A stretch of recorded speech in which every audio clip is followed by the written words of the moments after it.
to the Chester County Food Bank. We're meeting on different terms this time of year with COVID-19, but here at the Chester County Food Bank, we are doing everything that we can to serve our neighbors here in Chester County. So come on in, let's take a look through the food bank.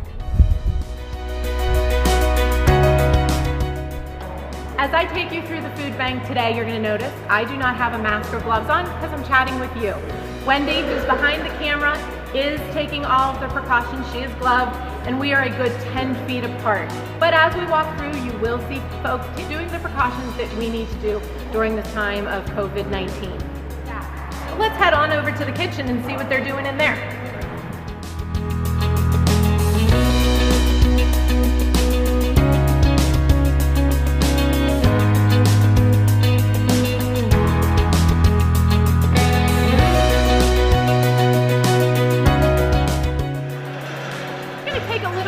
Into our processing kitchen. So because of the amount of fresh produce that we work with, whether it's from what we are growing, whether it's from our raised bed gardens programs, from what we source from local farms, or other wholesale vendors for fresh produce, we bring the produce into here, and it could be bagging up potatoes, bagging up onions, breaking down broccoli, just whatever we're looking at seasonally, getting that packed up. Some of you may have received those items, whether you work with our EatFresh programs, perhaps at some of our food covers getting some fresh produce, and you see it bagged up. That's what we do here on the processing side of the kitchen. Is we also offer a culinary training program called Fresh Start Kitchen. Our team isn't learning from home, but we hope in the fall we'll see where we are to hopefully get that program. But that is a program open to adults that have had a barrier to employment. It is a 13-week program at absolutely no cost.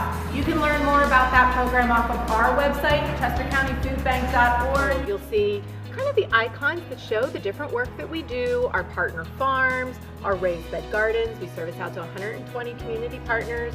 We're excited to get growing. We do have farmers on staff at the food bank who grow for us at Pete's Produce and at Springton Manor Farm. And we're out there growing now. All right, now we're gonna take a walk through the main part of the warehouse. Probably what you thought. What am I gonna see when I see inside of the warehouse? The drivers are already out for the day. You kind of saw a really quick sneak peek of the truck that I was in front of. They're loading up and getting out there. We are still delivering to the agencies that we serve with throughout Chester County. That's our role as the Chester County Food Bank. We're the hub, the largest square foot warehouse that services out to about 120 different organizations throughout the county. We are really the central hunger relief organization here in Chester County. So please, just remember that we're here for you for your food needs and getting you connected to the cupboard in your community. So as we walk around, I'm gonna pass Claudia here. We're gonna walk back. The team this morning is working on packing our backpack program.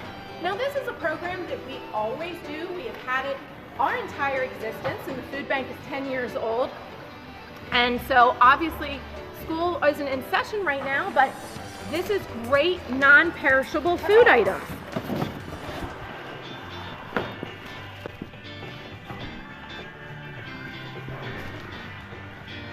So this is our area for our raised bed gardens.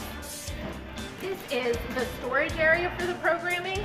So you'll see we have this beautiful display here, but you'll see there's wood and garden tools and stakes and wheelbarrows. And soon these are going to be heading outside, and that's always an exciting time for us. Fresh to You is our mobile market that goes out into the community. It is open to everyone to shop from. We accept all forms of payment, including SNAP, WIC, and Farmers Market nutrition vouchers. We are obviously we're looking at what that schedule is going to look like for this year. We're hoping to get back on the road in like mid-June. Again, chestercountyfoodbank.org to see where those locations are going to be near you. So we have a team that comes up with some really great recipes, making that really approachable. We have a recipe bundle that helps make it really easy. Isn't it great when you get the recipe and then here's all the items and then you don't have to think about it? Usually over 75,000 people are at risk of food insecurity, and with the pandemic, we're going to see increased numbers. And again, we as the Chester County Food Bank, this is our role in the community. to mobilize the community to ensure access to real healthy food.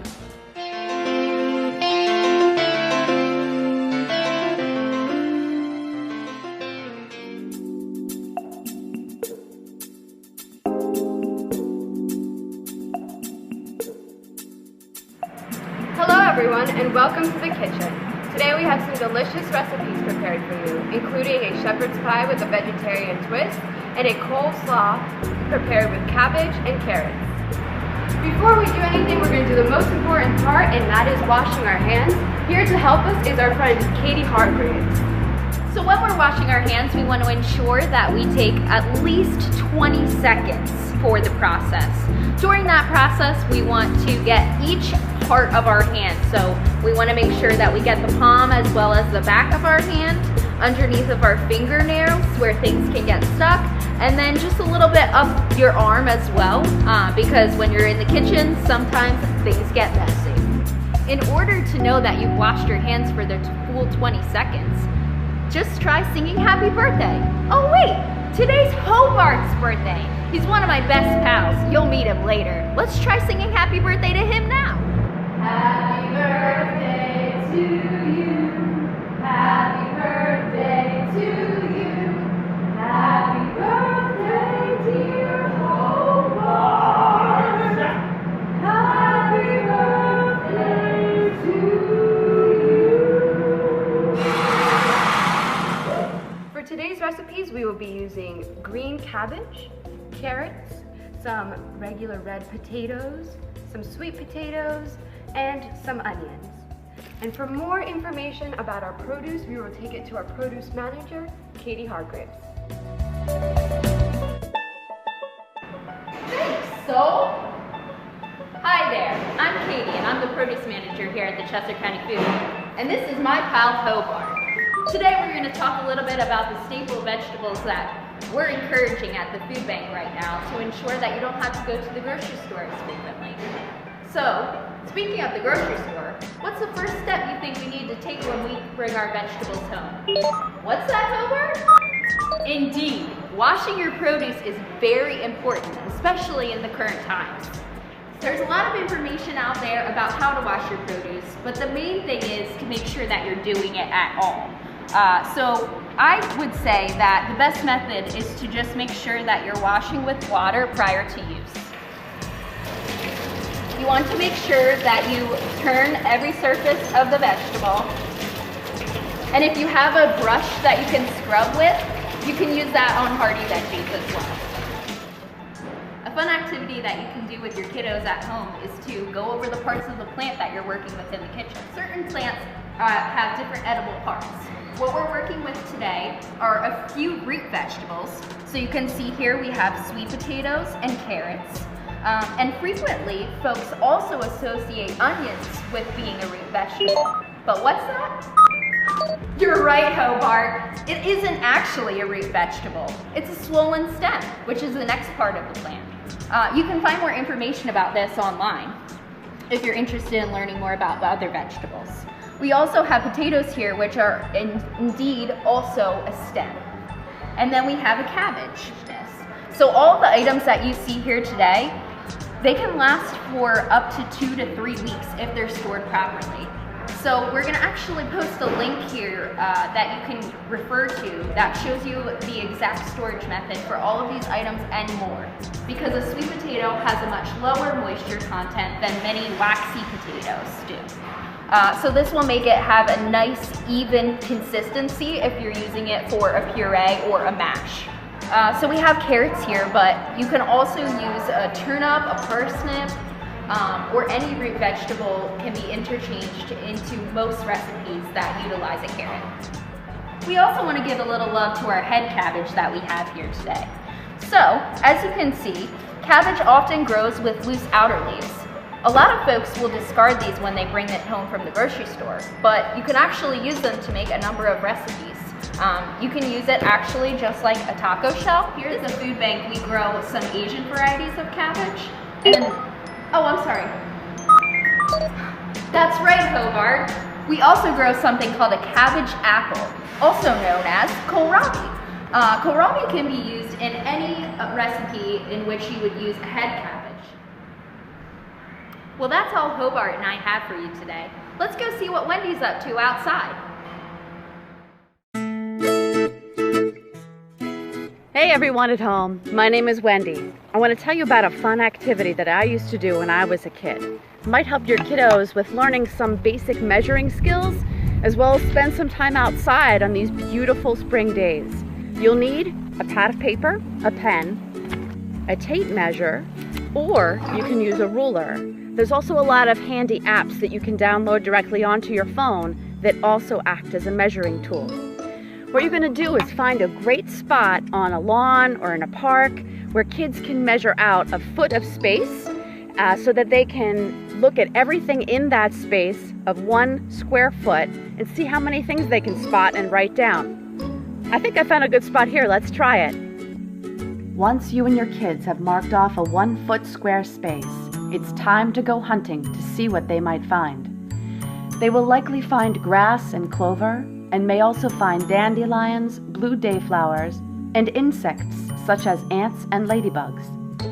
You can have your kids enlarge the space to try 5 square feet, or smaller to only a few inches. Have them write down what they find and snap photos of things they don't know so that you can find out together. So let's bring it over here to our bean and veggie mix.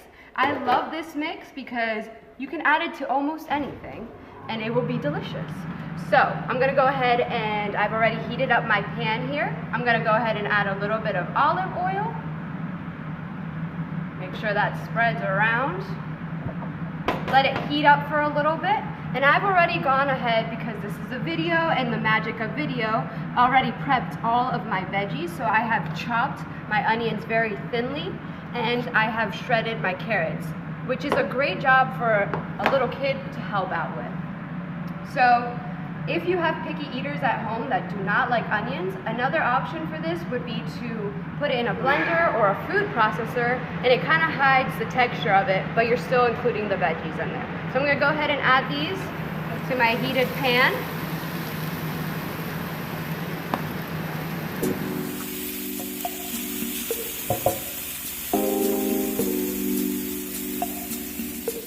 Alright, so we're getting our onions cooked here. And now we're gonna add some shredded carrots. A little trick for if you let your onions cook a little longer than they should, because you're busy, you can always add a little bit of water and it'll just be like nothing ever happens to the onions.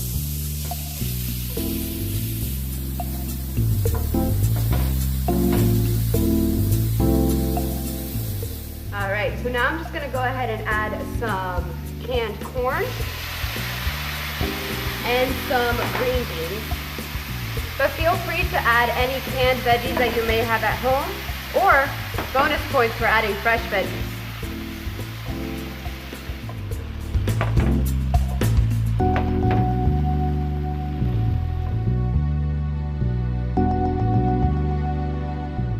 Alright, once you've allowed your veggies to heat up and cook, we're gonna add our protein. For this recipe, I'm gonna be using black beans, but feel free to use lentils, to use ground beef, anything that you prefer.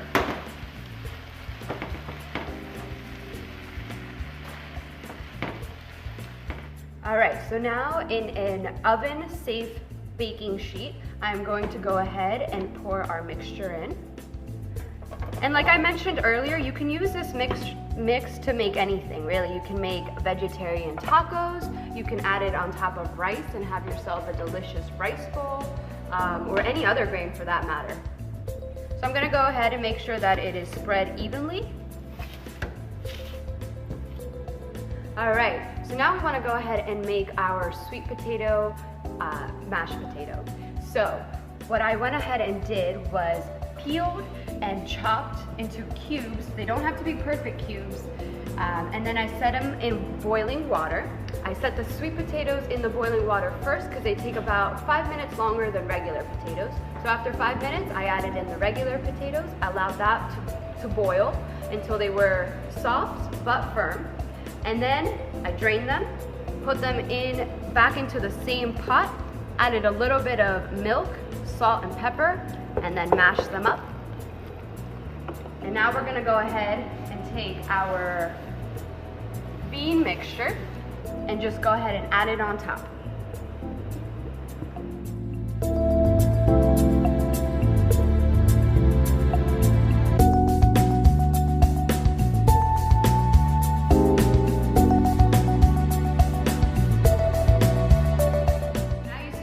Some dirty dishes, and as they cool down, this would be a great job for some older kids to help you wash the things that we've used to prepare our delicious food today. So now at an oven that was preheated to 350 degrees, I'm going to go ahead and add the shepherd's pie. So go ahead and follow me to the oven.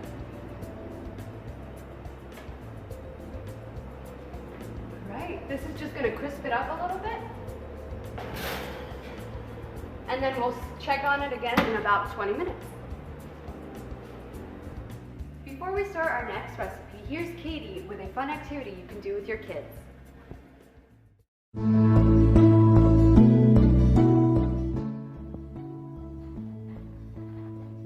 Oh, hey there! One of my fondest memories of being a child is sitting at home and coloring with my family. Something that you can do right now with your kiddos at home is to create a kindness card and send it to a loved one in your life, whether it be a neighbor, a family member, or just anyone that needs a little smile. All right, so for this recipe, I have gone ahead and shredded some cabbage, I've gone ahead and shredded some carrots, and thinly sliced some onions. And now we're gonna make the vinaigrette. So I'm gonna have about 3 tablespoons of honey. I'm gonna put that in there. Then I'm gonna go ahead and add some apple cider vinegar. All right, and I'm gonna go ahead and mix those up. This is another great activity for a child to help with. All right, so usually vinegar and oil are not very good friends, but with the help of emulsification, they become best friends. So I'm gonna show you really quick how to do that. I'm gonna slowly add in the oil while I mix. And notice that I'm mixing side to side.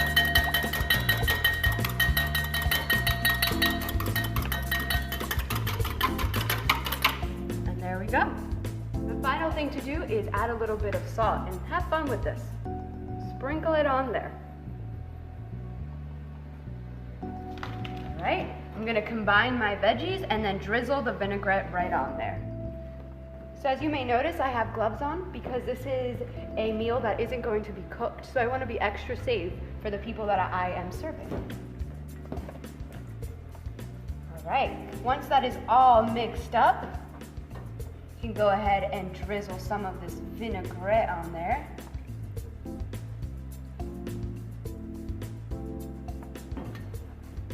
And then just give it another good mix. And then you can also top this recipe off with some raisins or sunflower seeds. Really make it your own. So this coleslaw recipe can be used in many different ways, such as topping some delicious tacos with it. You can also store it in your refrigerator for 3 to 5 days, and the flavor only gets better. Now to my favorite part. Let's take a bite. The best way to do it is to mix it all together. I hope you enjoyed our recipes, and we would love to see your renditions on our social media. On behalf of everyone from the Chester County Food Bank, have fun and stay safe.